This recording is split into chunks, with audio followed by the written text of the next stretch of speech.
ಮಾತರ್ಮೇ ಮಾತರಿಶ್ವನ್ನ ಪಿತರತುಲಗುರೋ ಭ್ರಾತರಿಷ್ಟಾಪ್ತಬಂಧೋ ಸ್ವಾಮಿನ್ ಸರ್ವಾಂತರಾತ್ಮನ್ನ ಜರಜರಯಿತರ್ಜನ್ಮ ಮೃತ್ಯಾಮಯಾನಾಂ ಗೋವಿಂದೇ ದೇಹಿ ಭಕ್ತಿಂ ಭವತಿ ಭಗವನ್ ಊರ್ಜಿತಾಂ ನಿರ್ನಿಮಿತ್ತಾಂ ನಿರ್ವ್ಯಾಜಾಂ ನಿಶ್ಚಲಾಂ ತದ್ಗುಣಗಣ ಬೃಹತೀಂ ಚಾಶ್ವತೀಮಾಶುದೇವ ನಾರಾಯಣಂ ನಮಸ್ಕೃತ್ಯ ನರಂ ಚೈವ ನರೋತ್ತಮಂ ದೇವೀಂ ಸರಸ್ವತೀಂ ವ್ಯಾಸಂ ತತೋ ಜಯಮುದೀರಯೇ ವಿಜಾನತಾಂ ಅವಿತ್ತಸ್ಯ ಮಧ್ವಸ್ಯ ಜಗತಿ ಗುರೋಃ ಪೂರ್ವಾಚಾರ್ಯಮಹಿಷ್ಠಾನಾಂ ಇಯಂ ಪ್ರಣತಿಮಾಲಿಕಾ ಪೂರ್ಣಜ್ಞಾನಾಯ ವಿದ್ಮಹೇ ಪೂರ್ಣಾನಂದಾಯ ಧೀಮಹಿ ತನ್ನೋ ವ್ಯಾಸ ಪ್ರಚೋದಯಾತ್. ನಾವು ಅನುಶಾಸನ ಪರ್ವದ ಒಂದು 79ನೇ ಅಧ್ಯಾಯದಲ್ಲಿದ್ದೇವೆ.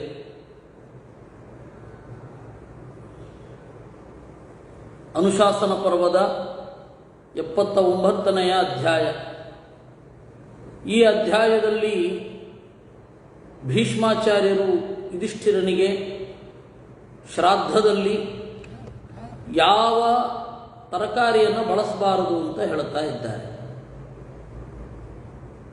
ಯುಧಿಷ್ಠಿರ ಕೇಳ್ತಾನೆ, ಶ್ರಾದ್ದವನ್ನು ಸಂಕಲ್ಪ ಮಾಡಿದವರು ಯಾರು?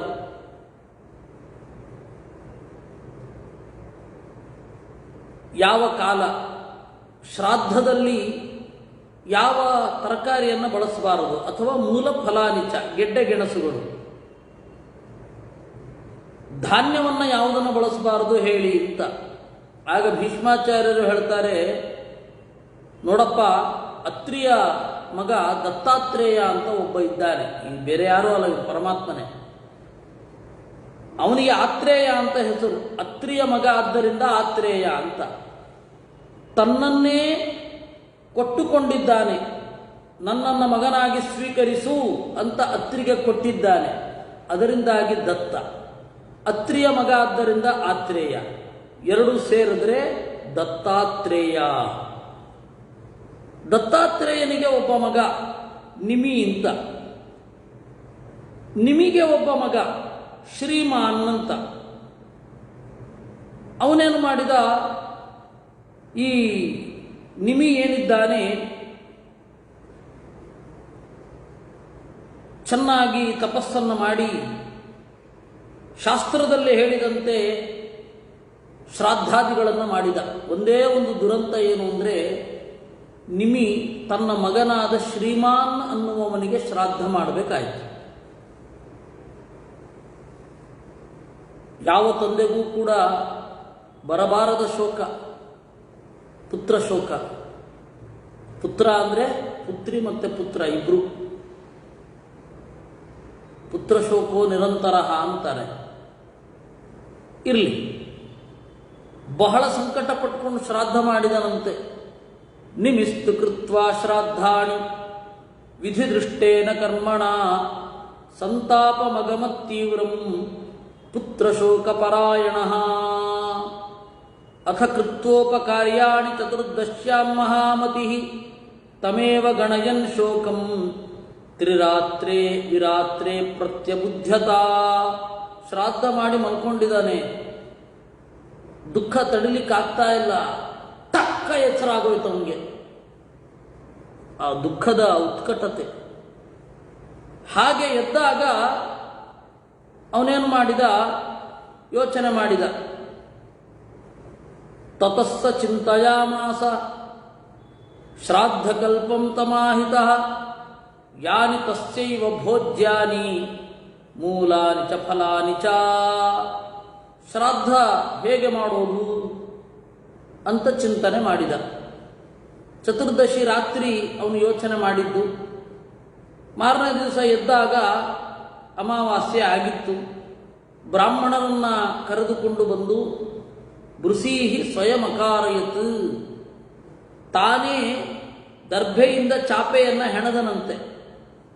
ಸಪ್ತ ವಿಪ್ರಾಂಸ್ತಸ್ಯ ಭೋಜ್ಯಾನ್ ಯುಗಪತ್ ಸಮುಪಾನಯತ್ ಋತೇತ ಲವಣಂಶ ಭೋಜ್ಯಂ ಶ್ಯಾಮಾಕಾನ್ನಂ ದದೌ ಪ್ರಭು.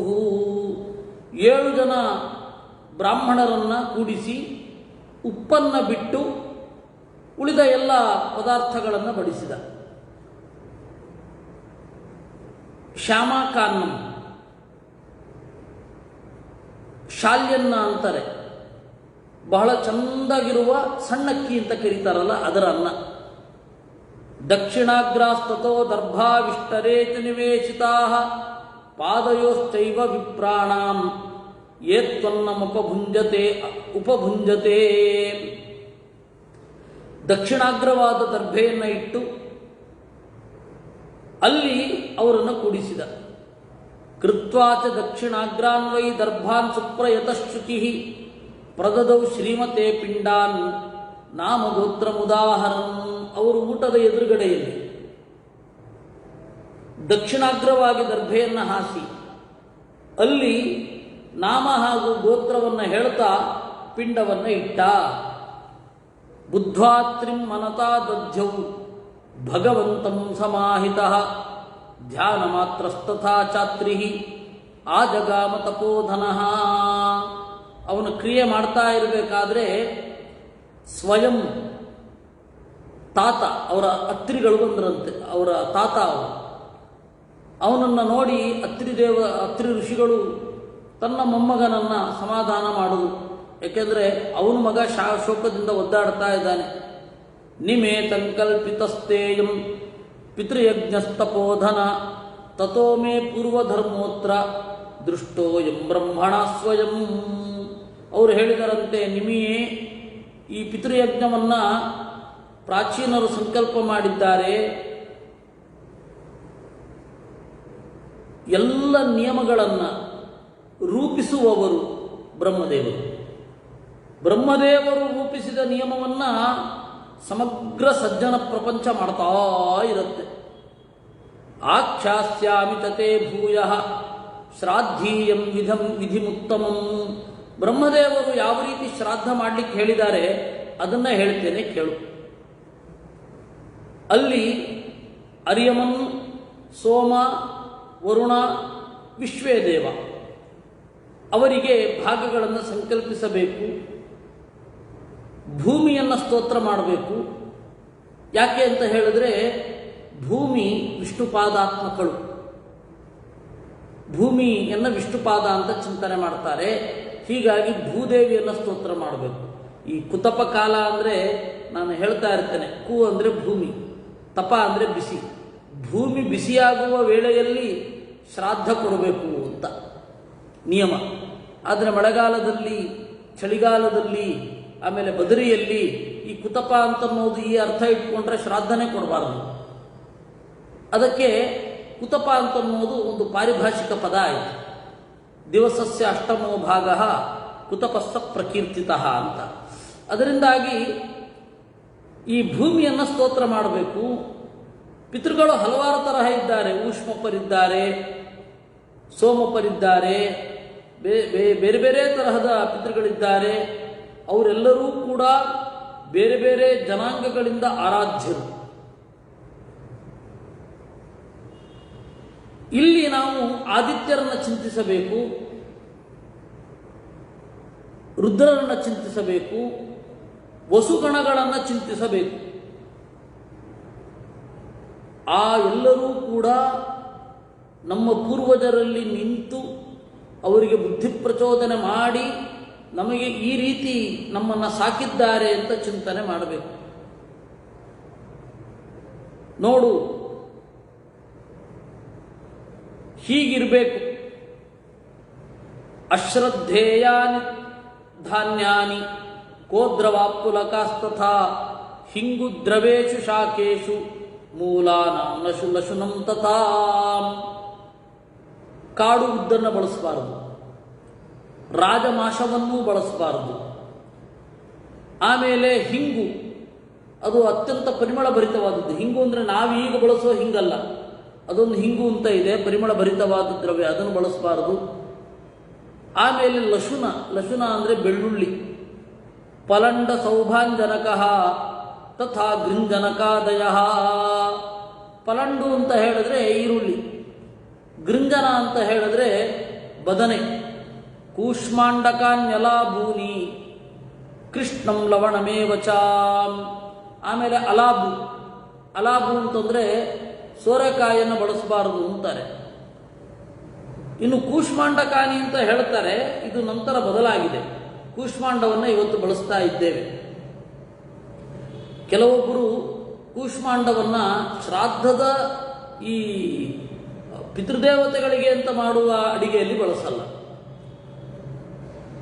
ಕೂಷ್ಮಾಂಡಕಾನಿ ಅಲಾಭೂನಿ, ಸೋರೆಕಾಯಿ, ಕಪ್ಪು ಉಪ್ಪು, ಗ್ರಾಮ್ಯವಾರಾಹ ಮಾಂಸಂಚ ಯಚ್ಚೈವ ಪ್ರೋಕ್ಷಿತಂ ಭವೇತ್. ಆಮೇಲೆ ನಾಡಹಂದಿಯ ಮಾಂಸವನ್ನು ಕ್ಷತ್ರಿಯರು ಬಳಸೋ ಹಾಗಿಲ್ಲ. ಕೃಷ್ಣಾಜಂ ಜೀರಕಂ ಚೈವ ಶೀತಪಾಕಿ ತಥೈವ ಚ. ಯಾವುದನ್ನು ತಿಂದರೆ ಉತ್ಕಟವಾಗಿ ಶೀತ ಆಗುತ್ತೋ ಅದನ್ನು ಬಳಸುವ ಹಾಗಿಲ್ಲ. ಕುಂಕುಮಾದಿಗಳನ್ನು ಬಿಡಬೇಕು. ವರ್ಜಯೇ ಲವಣಂ ತರವಂ ತಥಾ ಜಂಬೂ ಫಲಾನಿ ಚ. ಆಮೇಲೆ ಜಂಬು ನೇರಳೆ ಅಥವಾ ನೇರಳೆ ಅದನ್ನು ಬಿಡಬೇಕು. ಅವಕ್ಷುತಾವರುದಿತಂ ತಥಾ ಶ್ರಾದ್ದೇಶು ವರ್ಜಯೇತ್. ಸೀನಬಾರದು, ಕಣ್ಣೀರು ಹಾಕಿರಬಾರದು ಅನ್ನದ ಮುಂದೆ, ಅಂತಹದ್ದನ್ನು ಕೊಡಬೇಕು. ಪಿತೃದೇವತೆಗಳು ಆ ಕಣ್ಣೀರು ಹಾಕಿರದ ಮತ್ತೆ ಅಳದ ಒಂದು ಧಾನ್ಯವನ್ನು, ಅಳದ ಒಂದು ಪಾಕವನ್ನು ಇಷ್ಟಪಡ್ತಾರೆ. ನಾವು ಅತ್ತು ಕರೆದು ಹಾಕಿದರೆ ಅದಷ್ಟು ಸರಿ ಇಲ್ಲ. ಇನ್ನು ಚಂಡಾಲರನ್ನು ಬಿಡಬೇಕು. ಕಾಷಾಯವಾಸಿ ಕುಷ್ಠೀಚ ಪತಿತೋ ಬ್ರಹ್ಮ ಪಿಚ. ಕಾಷಾಯವಾಸಿ ಅಂದರೆ ಸನ್ಯಾಸಿ. ಸನ್ಯಾಸಿಯನ್ನು ಶ್ರಾದ್ದದಲ್ಲಿ ಕರೆಯುವ ವಿಧಾನ ಇಲ್ಲ. ಸನ್ಯಾಸಿಯನ್ನು ಅಂದರೆ ಅದಕ್ಕಾಗಿ ಈ ಮೊದಲು ಅವಾಗೆಲ್ಲ ಸನ್ಯಾಸಿಗಳು ಭಿಕ್ಷೆ ಬೇಡಲಿಕ್ಕೆ ಬರ್ತಾ ಇದ್ರು. ಭಿಕ್ಷೆ ಬೇಡುವಾಗ ಮನೆಯ ವಾತಾವರಣ ನೋಡಿದ ಕೂಡಲೇ ಅವ್ರಿಗೆ ಗೊತ್ತಾಗ್ಬಿಡ್ಬೇಕು, ಇದು ಶ್ರಾದ್ದ ನಡೀತಾ ಇದೆಯಾ ಇಲ್ವಾ ಅಂತ. ಮದುವೆಯಲ್ಲಿ ಬರೋ ಹಾಗಿಲ್ಲ, ಶ್ರಾದ್ದದಲ್ಲಿ ಬರೋ ಹಾಗಿಲ್ಲ. ಅದಕ್ಕೆ ಶ್ರಾದ್ದ ಆಗುವಾಗ ಇದನ್ನು ಹಾಕಲಿಕ್ಕಿಲ್ಲ.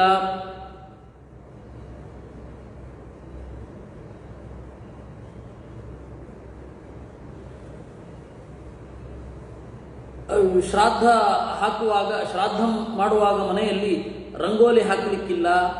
ಆಮೇಲೆ ತೋರಣವನ್ನು ಚಂದ ಮಾಡಿ ಕಟ್ಟಲಿಕ್ಕಿಲ್ಲ, ಹೂವು ಇರಲಿಕ್ಕಿಲ್ಲ. ಇದೆಲ್ಲ ನೋಡ್ತಾ ಇದ್ರೆ ದೂರದಿಂದಲೇ ಗೊತ್ತಾಗ್ಬಿಡುತ್ತೆ, ಓ ಈ ಮನೆಯಲ್ಲಿ ಜನ ಓಡಾಡ್ತಾ ಇದ್ದಾರೆ, ಮಂತ್ರಗಳು ಕೇಳಿ ಬರ್ತಾ ಇದೆ, ಇವುಗಳೆಲ್ಲ ಇದೆ, ಆದ್ದರಿಂದಾಗಿ ಪ್ರಾಯ ಇದು ಶ್ರಾದ್ದ ನಡೀತಾ ಇರುವ ಮನೆ ಅಂತ ಹೇಳಿ ಅದನ್ನು ಬಿಟ್ಟು ಹೋಗ್ತಾರೆ. ಇನ್ನು ಲವಣ ಇಲ್ಲದ ಊಟವನ್ನು ಬ್ರಾಹ್ಮಣರು ತಿನ್ನಬೇಕಾ ಅಂತ. ಹೌದು, ಬ್ರಾಹ್ಮಣರು ತಿನ್ನಬೇಕಾಗಿತ್ತು. ಶ್ರಾದ್ದದಲ್ಲಿ ಕೂತಾಗ ಅದನ್ನು ತಿನ್ನಬೇಕಾಗಿತ್ತು. ಇವತ್ತು ಆ ತರಹದ ನಿಯಮಗಳನ್ನು ನಾವು ಪಾಲನೆ ಮಾಡ್ತಾ ಇಲ್ಲ. ಆಮೇಲೆ ಕುಷ್ಠಿ, ಕುಷ್ಠರೋಗ ಇರುವವನು, ಪತಿತನಾದವನು, ಬ್ರಹ್ಮಹತ್ಯೆ ಮಾಡಿದವನು, ಸಂಬಂಧಿಕರು, ಪತಿತರಾದವರು ಇವನ್ನೆಲ್ಲ ಬಿಡಬೇಕಂತೆ. ಶ್ರಾದ್ದದಲ್ಲಿ ಪ್ರತ್ಯಕ್ಷವನ್ನು ಕೂಡಿಸುವಾಗ ಭೋಕ್ತೃಗಳಾಗಿ ಇವರು ಯಾರೂ ಇರಬಾರದು. ಧರ್ಮನಿತ್ಯರಾದ ಋಷಿಗಳು ಇರಬೇಕು. ತರ್ಪಣಂ ಚಾಪ್ಯ ಕುರುವಂತ ತೀರ್ಥಾಂಬಸಿ ಯತೌರತಾಹ. ಮಾರನೇ ದಿವಸ ಬೇಗ ಎದ್ದು ತರ್ಪಣ ಕೊಡಲಿಕ್ಕಿದೆ. ಇದು ಪಿತೃಗಳು ತೃಪ್ತರಾಗಿ ಹೊರಡಬೇಕು. ಅಜೀರ್ಣೇನಾಪಿ ಹನ್ಯಂತ ದೇವತಾ ಪಿತೃಭಿಸ್ಸಹ ಸೋಮಮೇವಾನ್ವಪದ್ಯಂತ ತೇನಾಜ್ಯಾನ್ನಾಭಿಪೂಜಿತಾ ತೇ ಬ್ರುವನ್ ಸೋಮಮಾಸಾದ್ಯ ಪಿತರೋ ಜೀರ್ಣಪೀಡಿತಾ ನಿವಾಪಾನ್ನೇನ ಪೀಡ್ಯಾಮಃ ಶ್ರೇಯೋನೋತ್ರ ವಿಧೀಯತಾಂ. ಆಮೇಲೆ ಒಂದು ಅರ್ಥವಾದವನ್ನು ಹೇಳ್ತಾರೆ. ಅರ್ಥವಾದ ಹೇಗಿದೆ ಅಂತಂದರೆ ಸ್ವಲ್ಪ ನಗು ಬರುತ್ತೆ, ಅದರ ಸ್ಪಿರಿಟನ್ನು ಮಾತ್ರ ತಗೊಳ್ಬೇಕು. ಪಿತೃದೇವತೆಗಳು ಆ ಇಟ್ಟ ಪಿಂಡವನ್ನು, ಅದರ ಸಾರವನ್ನು ಸ್ವೀಕರಿಸಿ ಅವರಿಗೆ ಹೊಟ್ಟೆ ಉಬ್ಬರ ಆಯಿತಂತೆ, ಅಜೀರ್ಣ ಆಯಿತು. ಆ ಜೀರ್ಣ ಆದಾಗ ಏನು ಮಾಡಬೇಕು ಅಂತ ಕೇಳಿದ್ರು ಪಿತೃಗಳು. ಅಗ್ನಿ ಹೇಳಿದನಂತೆ, ನನ್ನಲ್ಲಿ ಮಾಡಲಿಕ್ಕೆ ಹೇಳಿ, ಪಿತೃ ಶ್ರಾದ್ದವನ್ನು ಕೂಡ ಅಗ್ನಿ ಮಾಧ್ಯಮದಲ್ಲಿ ಮಾಡಲಿಕ್ಕೆ ಹೇಳಿ, ಆಮೇಲೆ ನಿಮಗೆ ಪ್ರತ್ಯೇಕ ಪಿಂಡ ಇಡಲಿಕ್ಕೆ ಹೇಳಿ, ಆವಾಗ ನಿಮಗೆ ಅಜೀರ್ಣ ಆಗೋದಿಲ್ಲ ಅಂತ ಇದೊಂದು ಅರ್ಥವಾದ. ಅಗ್ನಿ ಮಾಧ್ಯಮದಲ್ಲಿಯೂ ಅಂದರೆ ವೈಶ್ವದೇವ ಮಾಡಿ ಪಾಣಿ ಹೋಮ ಅಂತ ಇರುತ್ತೆ, ಆ ಹೋಮವನ್ನು ಮಾಡಿ ಆಮೇಲೆ ಶ್ರಾದ್ದವನ್ನು ಮಾಡಿಸ್ತಾರೆ ಸರಿಯಾಗಿ ಮಾಡಿಸುವವರು. ಆವಾಗ ಏನಾಗುತ್ತೆ, ಪಿತೃದೇವತೆಗಳಿಗೆ ತೃಪ್ತಿ ಆಗತ್ತೆ. ಅದನ್ನ ಒಂದು ಅರ್ಥವಾದದ ರೂಪದಲ್ಲಿ ಹೇಳುದು. ಅವ್ರಿಗೆ ಅಜೀರ್ಣ ಆಗಿತ್ತು, ಅದಕ್ಕೆ ಅಗ್ನಿ ಕೇಳಿದ್ರು, ಅದಕ್ಕೆ ಅಗ್ನಿ ಈ ತರಹ ಸೊಲ್ಯೂಷನ್ ಕೊಟ್ಟ ಅಂತ. ಯಾವಾಗ ಅಗ್ನಿ ಇರ್ತಾನೆ ಆಗ ರಾಕ್ಷಸರು ಬರೋದಿಲ್ಲ. ಮೊದಲು ಪಿತೃವಿಗೆ ಕೊಡಬೇಕು, ಆಮೇಲೆ ಪಿತಾಮಹನಿಗೆ, ಆಮೇಲೆ ಪ್ರಪಿತಾಮಹನಿಗೆ. ಬ್ರೂಯಾತ್ ಶ್ರಾದ್ಧೇ ಚ ಸಾವಿತ್ರೀಂ ಪಿಂಡೇ ಪಿಂಡೇ ಸಮಾಹಿತಃ. ಆಮೇಲೆ ಶ್ರಾದ್ದವನ್ನು ಮಾಡುವಾಗ, ಪಿಂಡವನ್ನು ಇಡುವಾಗ ಬ್ರಹ್ಮಗಾಯತ್ರಿಯನ್ನು ಹೇಳಬೇಕು ಅಂತಾರೆ. ತತ್ಸವಿತುರ್ವರೆಣ್ಯಂ ಭರ್ಗೋ ದೇವಸ್ಯ ಧೀಮಹಿ ಅಂತ ಹೇಳಿ ಸೋಮಾಯ ಪಿತೃಮತೆ ಅಂತ ಇಡಬೇಕು. ಇನ್ನು ರಜಸ್ವಲಾಚಯ ನಾರಿ ವ್ಯಂಗಿತಾ ಕರ್ಣಯೋಶ್ಚಯ ನಿವಾಪೇನೋಪತಿಷ್ಠೇತೆ ನಗ್ರಾಹ್ಯಾಪ್ಯಶ್ಚ ವಂಚಜಾಃ. ರಜಸ್ವಲೆಯಾದ ನಾರಿ ಇರಬಾರದು, ಇನ್ನು ವಿಕಲಾಂಗಳಾದ ನಾರಿ ಇರಬಾರದು ಅಲ್ಲಿ. ಜಲಂ ಪ್ರತರಮಾಣಶ್ಚ ಕೀರ್ತಯೇತ ಪಿತಾಮಹಾನ್ ನದೀಮಾಸಾದ್ಯ ಕುರ್ವೀತ ಪಿತॄಣಾಂ ಪಿತೃತರ್ಪಣಂ. ಆಮೇಲೆ ಜಲಂ ಪ್ರತರಮಾಣಶ್ಚ, ನೀರನ್ನು ದಾಟುವಾಗ ಪಿತೃದೇವತೆಗಳನ್ನು ನೆನಪಿಸ್ಕೊಳ್ಬೇಕು. ನದಿಗೆ ಹೋದರೆ ಶ್ರಾದ್ದ ಮಾಡಿದ್ರೆ ಅತ್ಯಂತ ಒಳ್ಳೆಯದು. ಶ್ರಾದ್ದ ಕೊಡುವಾಗ ಪೂರ್ವಂ ಸ್ವವಂಶಜಾನಾಂತು ಕೃತ್ವಾಧ್ಯಸ್ತರ್ಪಣಂ ಪುನಃ, ಮೊದಲು ತನ್ನ ವಂಶದವರಿಗೆ ತರ್ಪಣವನ್ನು ಕೊಡಬೇಕು. ಆಮೇಲೆ ಮಿತ್ರರು ಮತ್ತು ಸಂಬಂಧಿಗಳು ಉಪಕಾರ ಮಾಡಿದವರು. ಕಲ್ಮಾಚಗೋ ಯುಗೇನಾಥ ಯುಕ್ತೇನ ತರತೋ ಜಲಂ ಪಿತರೋಭಿಲಚಂತೆ ವೈ ನಾವಂ ಚಾಪ್ಯಧಿರೋಹತಃ. ಇನ್ನು ಏನಾಗತ್ತೆ, ಪಿತೃದೇವತೆಗಳಿಗೆ ಕಾಲ ಯಾವುದು ಅಂತಂದರೆ ಅಮಾವಾಸ್ಯೆ ಕೃಷ್ಣ ಪಕ್ಷದಲ್ಲಿ ಕೊಡೋದು ಬಹಳ ವಿಶೇಷ. ಒಳ್ಳೆ ಪುಷ್ಟಿ, ಆಯುಷ್ಯ ಮೊದಲಾದವುಗಳೆಲ್ಲ ಸಿಗತ್ತೆ. ಇದು ಪಿತೃಗಳು, ಇದು ಶ್ರಾದ್ದ ವಿಧಿ, ಇದು ಪಿಂಡ ಸಂಬಂಧ. ಆಯ್ತಾ? ಇದು ಪಿಂಡವನ್ನು ಕೊಡುವುದರಿಂದ ಪಿತೃಗಳು ತೃಪ್ತರಾಗ್ತಾರೆ. ನಮ್ಮ ಉಪಕಾರವನ್ನು ನೆನಪಿಸಿಕೊಂಡಿದ್ದಾನೆ ಅಂತ ಪಿತೃಗಳು ತೃಪ್ತರಾಗ್ತಾರೆ. ಅದು ಒಂದು ಕೃತಜ್ಞತೆಯ ಅಭಿವ್ಯಕ್ತಿಯೂ ಹೌದು.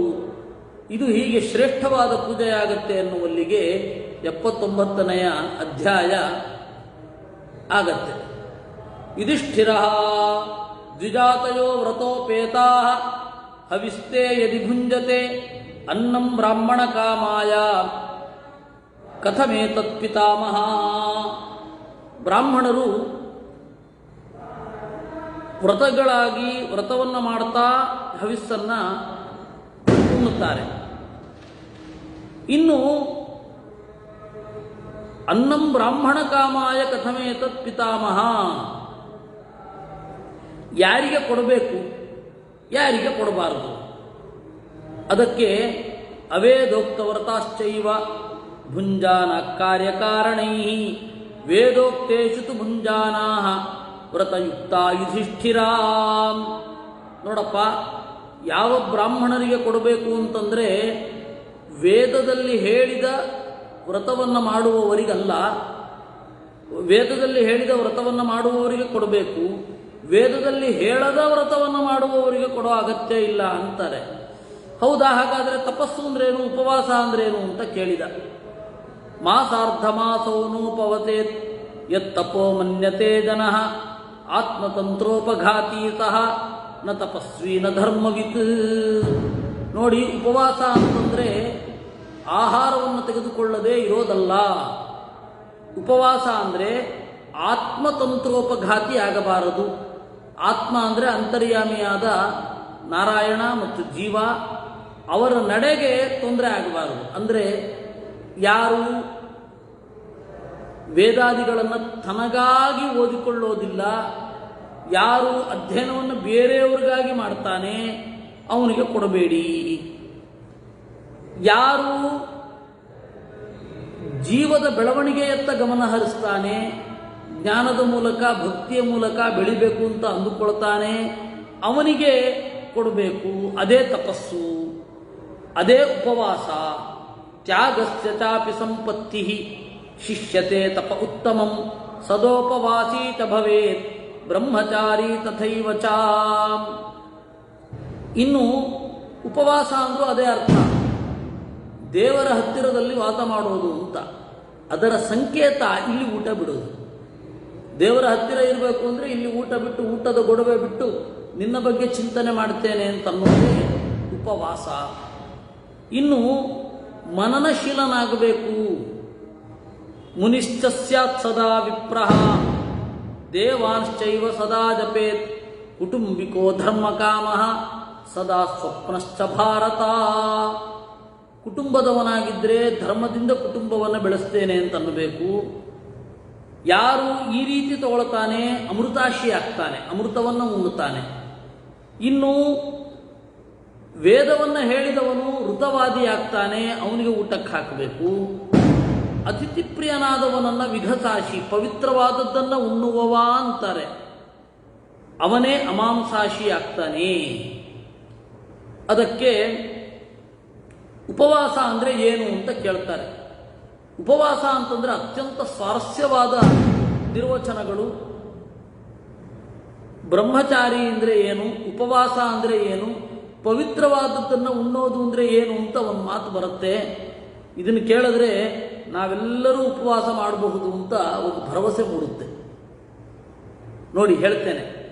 ಅಂತರಾತಾಯಮಾಶ್ಚ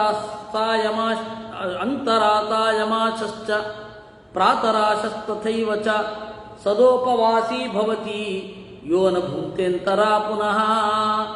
ಬೆಳಗ್ಗೆ ಊಟ ಮಾಡಿ ಮಧ್ಯದಲ್ಲಿ ಏನೂ ತೆಗೆದುಕೊಳ್ಳದೆ ರಾತ್ರಿ ಊಟ ಮಾಡಿದ್ರೂ ಅವನನ್ನು ಉಪವಾಸಿ ಅಂತ ಕರೀತಾರೆ.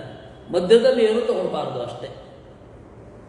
ಎರಡೇ ಊಟ ಅಥವಾ ಎರಡೇ ಹೊತ್ತು. ಇವಾಗೆಲ್ಲ ಸ್ವಾಮಿಗಳು ಮಾಡ್ತಾರಲ್ಲ ಹಾಗೆ. ಬೆಳಗ್ಗೆ ಏನಾದರೂ ತಗೊಂಡ್ರೆ ಮತ್ತೆ ರಾತ್ರಿಗೆ ಮಧ್ಯದಲ್ಲಿ ಏನೂ ತಗೊಳ್ಳಿಕ್ಕಿಲ್ಲ. ಅದೂ ಒಂದು ಉಪವಾಸ, ಅದು ಗೃಹಸ್ಥರಿಗೂ ವಿಹಿತ. ಭಾರ್ಯಾಂ ಗಚ್ಚನ್ ಬ್ರಹ್ಮಚಾರಿ ಸದಾ ಚೈವ ಭವೇನ್ನರಃ ಋತವಾದಿ ಸದೈವ ಸ್ಯಾತ್ ದಾನಶೀಲಶ್ಚ ಮಾನವಃ. ಇನ್ನು ಹೆಂಡತಿಯಲ್ಲಿ ಮಾತ್ರ ರತನಾಗಿದ್ದರೆ ಅವನು ಬ್ರಹ್ಮಚಾರಿಯೇ. ಬೇರೆ ಹೆಣ್ಣುಗಳನ್ನು ಕೆಟ್ಟ ದೃಷ್ಟಿಯಿಂದ ನೋಡದಿದ್ದರೆ, ತನ್ನ ಹೆಂಡತಿಯಲ್ಲಿ ಮಾತ್ರ ರತನಾಗಿದ್ದರೆ ಅವನು ಬ್ರಹ್ಮಚಾರಿ ಅಂತಲೇ ಕರಿಬೇಕು. ಋತವಾದಿ ಸದೈವ ಸ್ಯಾತ್. ಇನ್ನು ವೇದವನ್ನು ಹೇಳುವವನು ಋತವಾದಿ, ದಾನಶೀಲನಾದವನು ಋತವಾದಿ. ಅಭಕ್ಷಯನ್ ವೃಥಾ ಮಾಂಸಂ ಅಮಾಂಸಾಂಶಿ ಭವತ್ಯುತ. ಇನ್ನು ಅಮಾಂಸಾಶಿ, ಮಾಂಸವನ್ನು ಅವನು ತಿನ್ನೋದಿಲ್ಲ. ತೀರ ಅಗತ್ಯ ಬಿದ್ದಾಗ ಮಾತ್ರ ಮಾಂಸವನ್ನು ತಿನ್ನುವವನು ಅಮಾಂಸಾಶಿಯೇ. ಏನಿದು ಈ ರೀತಿ ಸ್ಟೇಟ್ಮೆಂಟ್ ಕೊಡ್ತೀರಾ ಅಂತ ಅನ್ನಬೇಡಿ.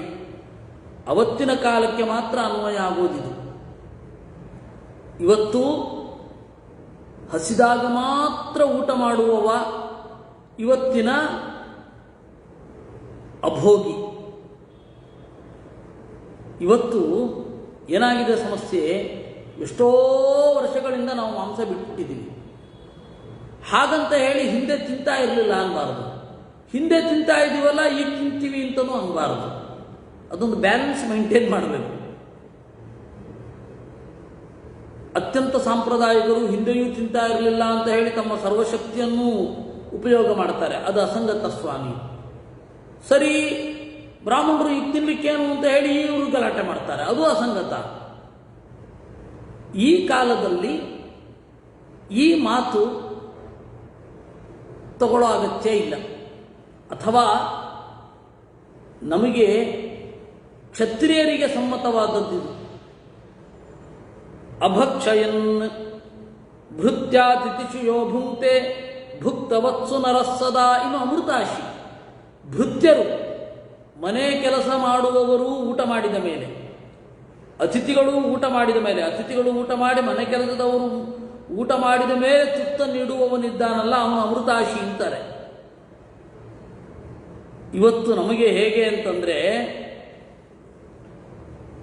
ಮುಡಿ ಮಾಡುವವರು ಬಂದರೆ ಮೊದಲು ನನಗೆ ಹಾಕಿಬಿಡಿ ಆಮೇಲೆ ಏನು ಬೇಕಾದ್ರೆ ಮಾಡಿ ಅಂತಾರೆ. ಹಾಗಿಲ್ಲ ಮಾರಾಯರೇ, ಹಾಗಿಲ್ಲ. ಇದು ಕಾರುಣ್ಯವನ್ನು ಹೇಳುವ ಧರ್ಮ. ಕಾರುಣ್ಯವನ್ನು ಹೇಳುವ ಧರ್ಮ. ನಿಮ್ಮ ಮನೆಗೆ ಬಂದಾಗ ಮೊದಲು ಎಲ್ಲರೂ ಊಟ ಮಾಡಲಿ, ಆಮೇಲೆ ನೀವು ಊಟ ಮಾಡಿ, ಏನು ತೊಂದರೆ ಇಲ್ಲ. ಇದು ಹೀಗಿರೋದು. ಅತಿಥಿಗಳು ಭೃತ್ಯರು ಉಂಡ ಮೇಲೆ ಉಣ್ಣಬೇಕು ಅಂತ. ಅಭುಕ್ತವತ್ಸು ನಾಶ್ನಾತಿ ಬ್ರಾಹ್ಮಣೇಶು ತುಯೋ ನರಃ ಅಭೋಜನೇನ ತೇನಾಸ್ಯ ಜಿತಸ್ತರ್ಗೋ ಭವಚ್ಯುತ. ಮೊದಲು ಮನೆಗೆ ಬಂದವರು ಊಟ ಮಾಡದೆ ಇದ್ದಾಗ ಇವನು ಊಟ ಮಾಡೋದಿಲ್ವಲ್ಲ, ಅದರಿಂದ ಸ್ವರ್ಗ ಸಿಗತ್ತೆ ಅವನಿಗೆ. ಅಂದರೆ ಅವರು ಉಪವಾಸ ಇದ್ದಾಗ ಇವನು ಊಟ ಮಾಡಿದ್ರೆ ಹೋಗುತ್ತೆ. ದೇವೇಭ್ಯಶ್ಚ ಪಿತೃಭ್ಯಶ್ಚ ಭೂತೇಭ್ಯೋ ತಿಥಿಭಿಃ ಸಹ ಅವಶಿಷ್ಟಾನಿ ಯೋ ಭುಂಕ್ತೆ ತಮಾಹುರ್ವಿಘಸಾಶಿನಂ. ದೇವತೆಗಳಿಗೆ ನೈವೇದ್ಯ ಮಾಡಬೇಕು, ಪಿತೃಗಳಿಗೆ ತರ್ಪಣವನ್ನು ಕೊಡಬೇಕು. ಆಮೇಲೆ ಭೂತಬಲಿ ಅಂತ. ಭೂತಬಲಿ ಅಂತ ಹೇಳಿದ್ರೆ ಪಶು ಪಕ್ಷಿಗಳಿಗೆ, ನೆಲದಲ್ಲಿ ಓಡಾಡುವ ಕ್ರಿಮಿಗಳಿಗೆ ಅವನು ಕೊಟ್ಟರೆ ಆಮೇಲೆ ಅತಿಥಿಗಳಿಗೆ ಹಾಕಿ ಊಟ ಮಾಡಬೇಕು. ಅವಾಗೆಲ್ಲ 2 ಗಂಟೆ ತನಕ ಕಾಯೋರಂತೆ. ಮನೆಯ ಹೊರಗಡೆ ಬಂದು ಯಾರಾದರೂ ಇದ್ದೀರಾ ಊಟಕ್ಕೆ ಅಂತ ಗಟ್ಟಿಯಾಗಿ ಕಿರಿಚಬೇಕಿತ್ತಂತೆ. ಯಾರಾದರೂ ಇದ್ದರೆ ಅವ್ರಿಗೆ ಊಟಕ್ಕೆ ಹಾಕಿ ಆಮೇಲೆ ಹಾಕೋದು ಅಂತ. ಬಹಳ ಹಿಂದಿನ ಕಾಲದಲ್ಲಿ ಅದೊಂದು ಶಿಷ್ಟಾಚಾರ ಇದೆ. ಮತ್ತು ಶಾಸ್ತ್ರದಲ್ಲಿ ಕಥೆ ಹೇಳುವಾಗ ಆ ರೀತಿ ಹೇಳ್ತಾರೆ. ಊರ ಮಧ್ಯಕ್ಕೆ ಬಂದು ಯಾರಾದರೂ ಹಸಿದವರಿದ್ದೀರಾ ಅಂತ ಹೇಳಿ ಗಟ್ಟಿಯಾಗಿ 3 ಬಾರಿ ಘೋಷಣೆ ಮಾಡಿ ಯಾರಾದರೂ ಸಿಕ್ಕಿದ್ರೆ ಕರ್ಕೊಂಡೋಗಿ, ಯಾರು ಇಲ್ಲದೆ ಹೋದರೆ ಬಂದು ಇವನು ಊಟ ಮಾಡ್ತಾನೆ. ಅವನಿಗೆ ಒಳ್ಳೆ ಲೋಕ ಆಗತ್ತೆ, ಅವರಿಗೆ ಒಳ್ಳೆ ಗತಿ ಆಗತ್ತೆ. ಅವರನ್ನ ಉಪವಾಸಿಗಳು ಅಂತ ಕರೀತಾರೆ, ಅವರನ್ನ ಅಮೃತಾಶಿಗಳು ಅಂತ ಕರೀತಾರೆ, ಅವರನ್ನ ವಿಘಸಾಶಿಗಳು. ವಿಘಸಾಶಿಗಳು ಅಂದ್ರೇನು? ಪವಿತ್ರವಾದದ್ದನ್ನು, ಯಜ್ಞಶಿಷ್ಟವಾದದ್ದನ್ನು ಉಳಿಯುವವರು ಅಂತ. ಈ ರೀತಿ 80ನೇ ಅಧ್ಯಾಯ ಮುಗೀತು. ಯುಧಿಷ್ಠಿರ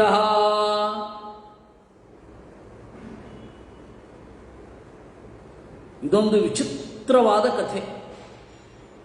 ಈ ಕಥೆಯನ್ನ ನೀವು ಪ್ರಾಯ ಕೇಳಿರಲಾರಿರಿ, ನನಗೆ ಖಾತ್ರಿ ಇದೆ. ದುರ್ಜನರಿಂದ ದಾನ ಸ್ವೀಕಾರ ಮಾಡಿದಾಗ ಏನು ಮಾಡಬೇಕು, ಅಥವಾ ದುರ್ಜನರಿಂದ ದಾನ ಸ್ವೀಕಾರ ಮಾಡಬಾರದು ಅಂತ ಹೇಳಲಿಕ್ಕೆ ಈ ಸಪ್ತರ್ಷಿಗಳ ಕಥೆ ಇದೆ. ಅಂತ ಕಥೆ ಇದೆ. ಇದು ಸುಮಾರು ಘಟನೆಗಳು ಬಂದು ಹೋಗ್ತವೆ. ನನಗೆ ಇದನ್ನು ನೋಡ್ತಾ ಇದ್ದರೆ ಒಮ್ಮೆ ನೆಮ್ಮದಿಯಿಂದ ಈ ಸೋಮವಾರದಿಂದ ಮಾಡೋಣ ಅಂತ ಅನ್ನಿಸ್ತಾ ಇದೆ.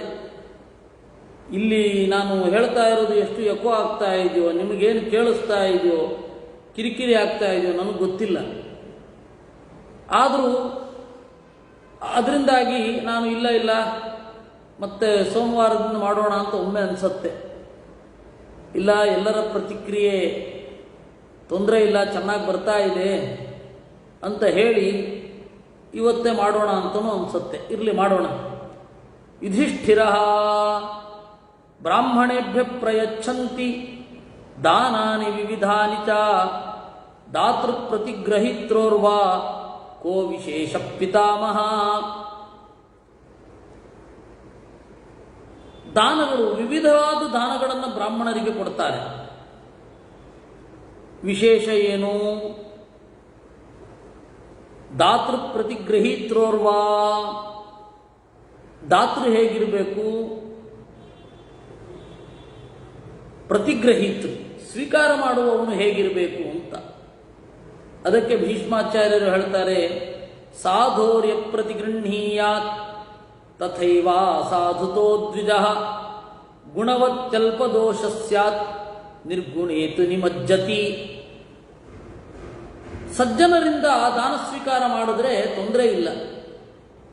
ಆದರೆ ಅತ್ಯಂತ ದುರ್ಜನನಿಂದ ದಾನ ಸ್ವೀಕಾರ ಮಾಡಿದರೆ ನಿಮ್ಮ ಜೊತೆ ಮುಳುಗುತ್ತಾನೆ. ಅತ್ರಾಪ್ಯುದಾಹರಂತೀಮಂ ಇತಿಹಾಸಂ ಪುರಾತನಂ ವೃಷಾದರ್ವೇಶ್ಚ ಸಂವಾದಂ ಸಪ್ತರ್ಷೀಣಾಂ ಚ ಸುವ್ರತ. ಇಲ್ಲಿ ಒಂದು ಕಥೆ ಹೇಳ್ತೇನೆ ಕೇಳು. ವೃಷಾದರ್ವಿ ಅಂತ ಹೇಳಿ ಒಬ್ಬ, ಸಪ್ತರ್ಷಿಗಳು ಅವರಿಬ್ಬರ ಸಂವಾದ ಇದೆ. ಕಾಶ್ಯಪ ಅತ್ರಿ ವಸಿಷ್ಠಶ್ಚ ಭಾರದ್ವಾಜೋಥ ಗೌತಮ ವಿಶ್ವಾಮಿತ್ರೋ ಜಾಮದಗ್ನಿ ಸಾಧ್ವಿ ಚೈವಾಪ್ಯರುಂಧತಿ ಸರ್ವೇಷಾಮಥತೆ ಚಾಂತು ಚಂಡಾಭೂತ್ ಪರಿಚಾರಿಕಾ ಶೂದ್ರ ಪಶುಸಖಶ್ಚೈವ ತಸ್ಯ ಭರ್ತ ಬಭೂವಃ.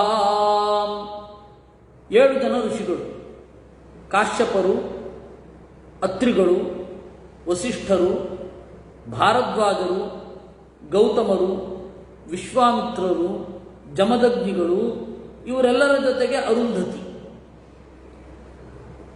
ಈ ಎಲ್ಲರಿಗೂ ಸೇವೆ ಮಾಡಲಿಕ್ಕೆ ಒಬ್ಬಳು ಇದ್ಲು, ಚಂಡ ಅಂತ. ಅವಳೊಬ್ಬಳು ಪರಿಚಾರಿಕೆ. ಶೂದ್ರ ಪಶುಸಖಶ್ಚೈವ ತಸ್ಯ ಭರ್ತ ಬಭೂವಃ. ಆ ಚಂಡ ಅಂತ ಹೇಳಿ ಒಬ್ಬಳು ಇದ್ದಲ್ಲ ಕೆಲಸದವಳು, ಅವಳಿಗೊಬ್ಬ ಗಂಡ ಇದ್ದ. ಅವನ ಹೆಸರು ಪಶುಸಖ ಅಂತ. ಇವರೆಲ್ಲರೂ ಕೂಡ ತಪಸ್ಸು ಮಾಡ್ತಾ ಇದ್ರು. ಈ 7 ಜನ ಋಷಿಗಳು, ಅರುಂಧತಿ,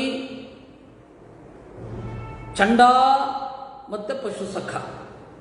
ತೇ ವೈ ಸರ್ವೇ ತಪಸ್ಯಂತಹ ಪುರಾಚೇರುರ್ಮಹೀಮಿಮಾಂ ಸಮಾಧಿನ ಪ್ರತೀಕ್ಷಂತೋ ಬ್ರಹ್ಮಲೋಕಂ ಸನಾತನಂ.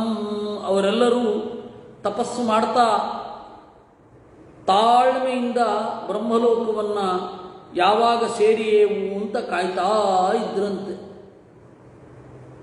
ಕಥೆ ಅಂದಮೇಲೆ ಟ್ವಿಸ್ಟ್ ಇರಲೇಬೇಕಲ್ವೇ. ತದಾ ಭವದನಾವೃಷ್ಟಿ ಮಹತಿ ಕುರುನಂದನ ಕೃಚ್ಛ್ರ ಪ್ರಾಣೋ ಭವತ್ ತತ್ರ ಲೋಕೋಯಂ ವೈಕ್ಷುಧಾನ್ವಿತಃ. ಒಮ್ಮೆ ಜೋರು ಬರ ಬಂತು. ಬರ ಆಗ ಪ್ರಾಣ ಉಳಿಸ್ಕೊಳ್ಳೋದೇ ಕಷ್ಟ ಆಯಿತು. ಕಸ್ಮಿನ್ಶ್ಚಿದ್ಯ ಪುರಾಯಜ್ಞೆ ಯಾಜ್ಯೇನ ಶಿಬಿಸೂನುನ ದಕ್ಷಿಣಾರ್ಥೇ ಚ ಋತ್ವಿಭ್ಯೋ ದತ್ತ ಪುತ್ರೋ ನಲಕ್ಕಿಲ. ಕಸ್ಮಿನ್ ಕಾಲೇ ತು ಸ್ವಲ್ಪಾಯು ದಿಷ್ಟಾಂತಮಗಮತ್ಪ್ರಭೋ ತೇತಂ ಕ್ಷುಧಾಭಿಸಂತಪ್ತಾಃ ಪರಿವಾರ್ಯೋಪತಸ್ಥಿರೇ. ಅದೇ ಸಂದರ್ಭದಲ್ಲಿ ಶಿಬಿಯ ಮಗ ಒಬ್ಬ ಯಾಗ ಮಾಡಬೇಕು ಅಂತ ಇದ್ದಂತೆ. ನೋಡಿ, ಇದನ್ನೆಲ್ಲ ನೀವು ಕಲ್ಪನೆ ಕೂಡ ಮಾಡಿಕೊಳ್ಳಿಕ್ಕಾಗಲ್ಲ. ಯಾಗ ಅಂತ ಮಾಡಿಕೊಂಡಾಗ ಶಿಬಿಯ ಮಗ ಅವನು ದಕ್ಷಿಣೆ ಏನು ಕೊಡೋದು, ನನ್ನ ಮಗನನ್ನೇ ಕೊಡ್ತೇನೆ ಅನ್ನಂಥವನು. ಆಯಿತು, ಅವನನ್ನು ಕೊಂದು ತಿನ್ಲಿಕ್ಕೆ ತಯಾರಾಗಿದ್ದೇವೆ, ನಮಗೆಲ್ಲ ಹಸಿವಿದೆ ಅಂತ ಹೇಳಿ ಪುರೋಹಿತರನ್ನ ಸುತ್ತುವರೆದು ಬಿಟ್ರಂತೆ. ಏನ್ರಿ ಇದು ಭೀಕರ, ಇದನ್ನ ಊಹೆ ಕೂಡ ಮಾಡ್ಕೊಳ್ಳಿಕ್ಕಾಗಲ್ಲ, ಗೊತ್ತಾಗತ್ತಾ? ಅವನು ಅಲ್ಪಾಯು, ಸತ್ತೋದ. ಸತ್ತೋದು ಕೂಡಲೇ ತೇತಂ ಕ್ಷುಧಾಭಿಸಂತಪ್ತ ಪರಿವಾರ್ಯೋಪತಸ್ಥಿರೇ. ಎಲ್ಲರೂ ಕೂಡ ಅವನನ್ನು ತಿನ್ನಲಿಕ್ಕೆ ಅಂತ ನೆರೆದರು. ಇಷ್ಟನ್ನು ನಾನು ಹೇಳ್ತೇನೆ. ಇದನ್ನ ನಾನು ಸೋಮವಾರವೇ ಮಾಡೋಣ ಅಂತ ಇದ್ದೇನೆ. ಅತ್ಯಂತ ಸ್ವಾರಸ್ಯವಾದ ಕಥೆ, ಸೋಮವಾರವೇ ಮಾಡ್ತೇನೆ. ನಾಳೆ ಬೆಳಗ್ಗೆ ನಾನು ಬೆಂಗಳೂರಿಗೆ ಬರ್ತೇನೆ. ಬಂದು ಎಲ್ಲವೂ ಇದೆ, ಉಪನಿಷತ್ತಿದೆ, ಮತ್ತು ಕುಮುದಮ್ಮನವರ ಮನೆಯಲ್ಲಿ ಅಗ್ನಿಪುರಾಣ ಇದೆ, ಆಮೇಲೆ ವಿಷ್ಣು ತತ್ವ ನಿರ್ಣಯ ಇದೆ, ಆಮೇಲೆ ಸಂಜೆ ಮತ್ಸ್ಯ ಪುರಾಣವೂ ಇದೆ. ಇದು ಸ್ವಲ್ಪ ತಾಳ್ಮೆಯಿಂದ ಕೇಳಬೇಕಾದ ವಿಚಾರ. ಸೋಮವಾರ ಬೆಂಗಳೂರಿಗೆ ಬಂದ ಮೇಲೇ ಇದನ್ನು ಮತ್ತೆ ಹೇಳ್ತೇನೆ, ಏನು ವಿಚಿತ್ರವಾದ ಪರಿಸ್ಥಿತಿ ಇತ್ತು ಅಂತ. ಅದನ್ನು ನೋಡೋಣ ಸೋಮವಾರದಿಂದ. ನಾಡಿದ್ದಿದೆ, ನಾಳೆ ಇರಲ್ಲ, ಯಾಕೆಂದರೆ ಬೇಗ ಬಸ್ ಕ್ಯಾಚ್ ಮಾಡಬೇಕು. ಕೃಷ್ಣಾರ್ಪಣಮಸ್ತು. ನಾಳೆ ಫ್ರೈಡೇ ಆದರೆ ನಾನು ಉಡುಪಿಯಲ್ಲಿದ್ದೇನೆ, ಉಡುಪಿಯಿಂದ ಹೊರಡಬೇಕು, ಬಸ್ ಬೇಗಿದೆ, ಅದಕ್ಕೆ ಗಡಿಬಿಡಿ ಆಗಬಾರದು ಅಂತ.